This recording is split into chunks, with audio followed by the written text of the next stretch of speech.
What is Telosa? Is it some small Spanish village with acequias on the southern portion of the Iberian Peninsula? No, it ain't that. Is it some new form of herpes medication? No, it ain't that either.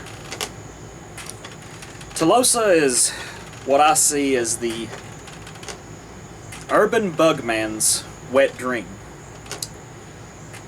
Telosa is this project, this city of the future that a billionaire named Mark Lorry has came out public with, wanting to build the most inclusive, the most wonderful city of the future.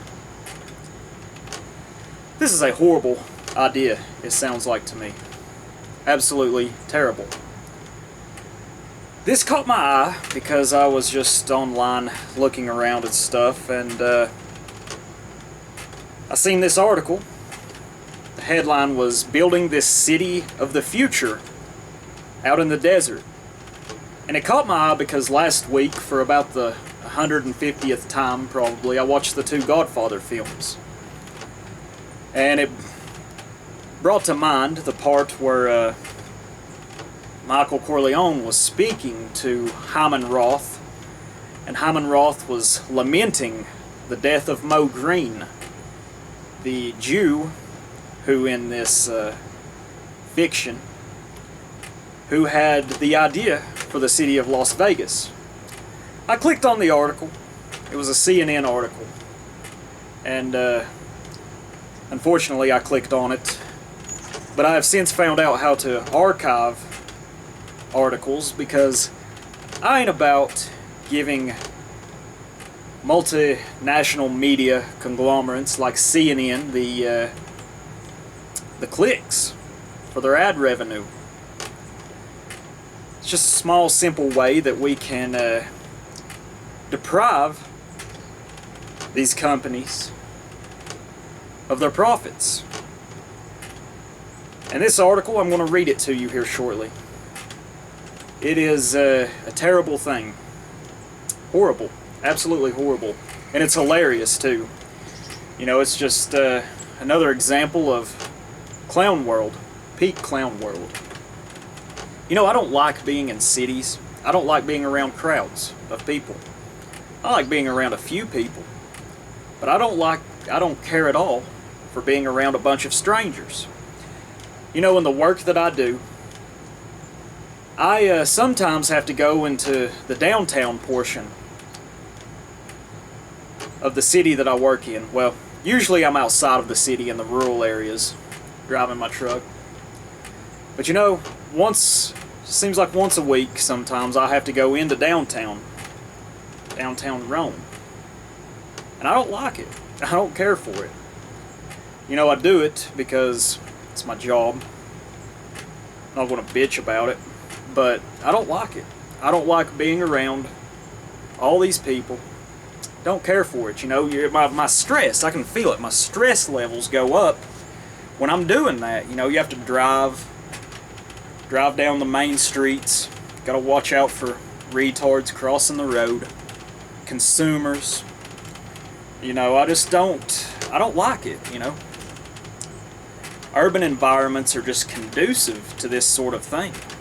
And you know, downtown Rome, it's certainly nothing like, you know, a major city. It's not like Chattanooga, or hell, it's nothing compared to, you know, perhaps, I guess, Chicago or Atlanta, any of those places. I don't like urban environments. I detest them. I don't like being around a lot of people. I hate it. But I do it anyway because, I mean, it's my job, and just suck it up and get it over with. But I know whenever I'm in these places, I can feel the stress level rise. You know, these urban environments, they are absolutely conducive to all the rampant mental illness. You know, I mean, I'm not saying that mental illness doesn't affect people in rural environments, because of course it certainly does. But these urban environments, Absolutely terrible, horrible, awful, inhumane.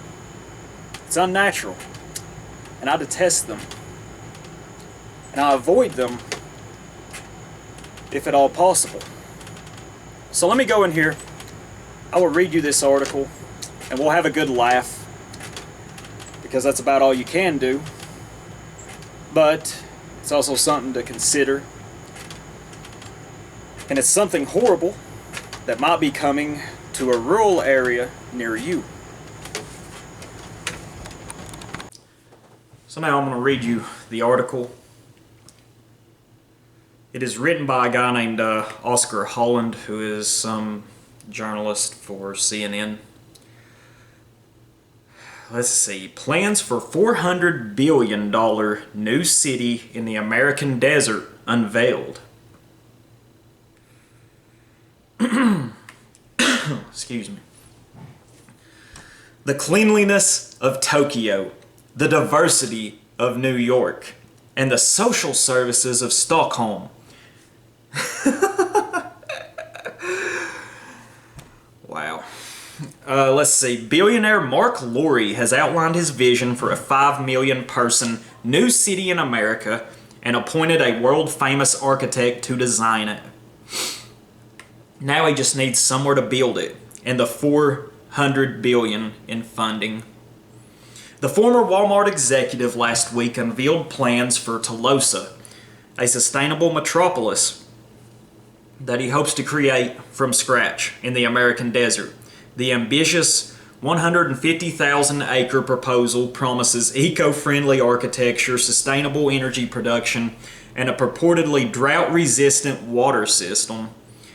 A so-called 15-minute city design will allow residents to access their workplaces, schools, and amenities within a quarter-hour commute of their homes. Although planners are still scouting for locations, possible targets include Nevada, Utah, Idaho, Arizona, Texas, and the Appalachian region. According to the project's official website, I'll go ahead and say you can fuck right off coming here to Appalachia. We don't fucking need it. We don't want it.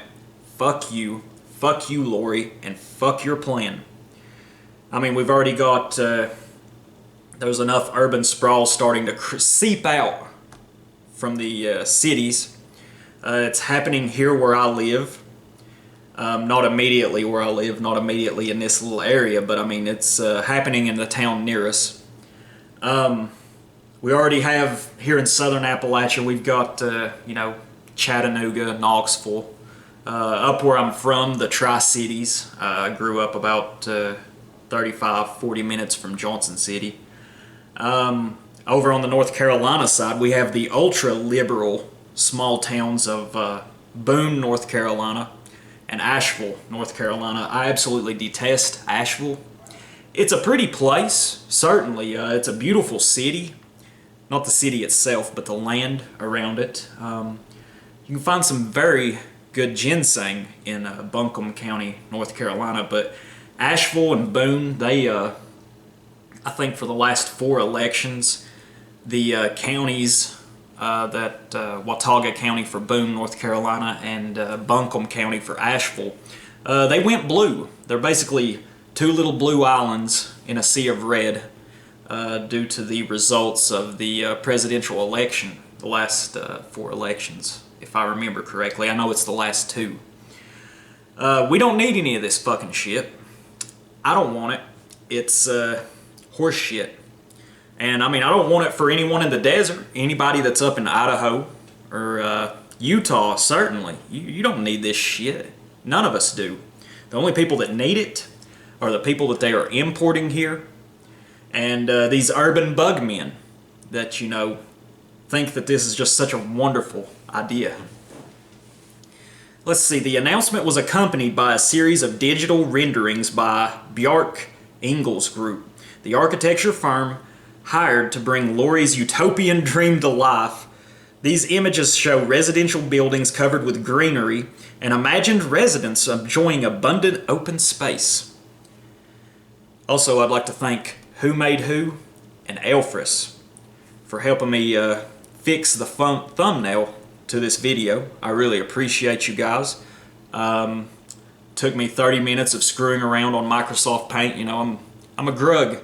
I'm not good at this sort of thing. So I really appreciate you guys. Let's see, where was I? The images show abundant open space. With fossil fuel powered vehicles banned in the city, autonomous vehicles are pictured traveling down sunlit streets alongside scooters and pedestrians. Another image depicts a proposed skyscraper dubbed Equitism Tower, which is described as a beacon for the city. The building features elevated water storage, aeroponic farms, and an energy-producing photovoltaic roof that allow it to share and distribute all it produces. The first phase of construction, which would accommodate 50,000 residents across 1,500 acres, comes with an estimated cost of $25 billion. The whole project would be expected to exceed $400 billion, with the city reaching its target population of 5 million within 40 years. Funding will come from various sources, project organizers said, including private investors, philanthropists, you can imagine who, federal and state grants, and economic development subsidies. Basically, as I read this, I'll just summarize it for you. It's going to come from us, the taxpayers, and philanthropists. You know, philanthropy is just a masquerade that the elites use to push their more nefarious objectives through. Planners hope to approach state officials very soon with a view to welcoming the first residents by 2030. It's fucking 9 years from now. In addition to innovative urban design, the project also promises transparent governance and what it calls a new model for society, taking its name from the ancient Greek word telos, a term used by the philosopher Aristotle to describe an inherent or a higher purpose. The city would allow residents to participate in the decision-making and budgeting process. A community endowment will meanwhile offer residents shared ownership of the land. This is like the communist utopia that we've all been waiting for, I suppose.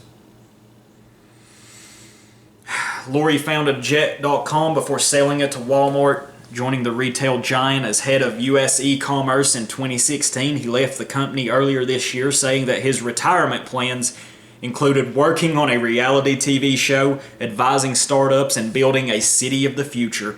On Telosa's official website, Lori explains that he was inspired by American economist and social theorist Henry George. The investor cites capitalism's significant flaws, attributing many of them to the land ownership model that America was built on. Cities that have been built to date from scratch are more like real estate projects, Lori said in the promotional video for the project. They don't start with people at the center.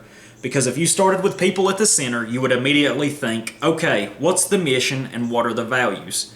The mission of Telosa is to create a more equitable and sustainable future. That's our North Star. Equity, equitable. It's always with that fucking word. BIG's founder, Danish architect Bjarke Ingels, is meanwhile quoted saying that Telosa embodies the social and environmental care of Scandinavian culture and the freedom and opportunity of a more American culture. It is not the first new city being planned by Ingels' firm, which famously installed a ski slope on top of a Copenhagen power plant and has co-designed Google's new headquarters in London and California. In January 2020, Japanese car maker Toyota revealed that it had commissioned BIG to create a master plan for a new 2,000-person city in the foothills of Mount Fuji. Although significantly smaller than Telosa, the project, dubbed Woven City, promises autonomous vehicle testing, smart technology, and robot-assisted living.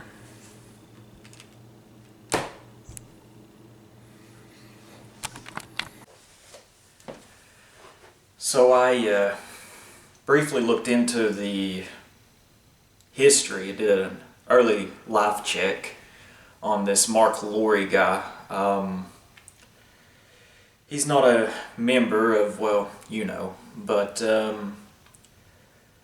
it's funny, you know, Wikipedia, when they portray these business executives, these entrepreneurs, these billionaires, a lot of times they try to portray them as coming from humble beginnings, and this is absolutely false. You know, it spoke a little bit about his parents. You know, they were just normal people.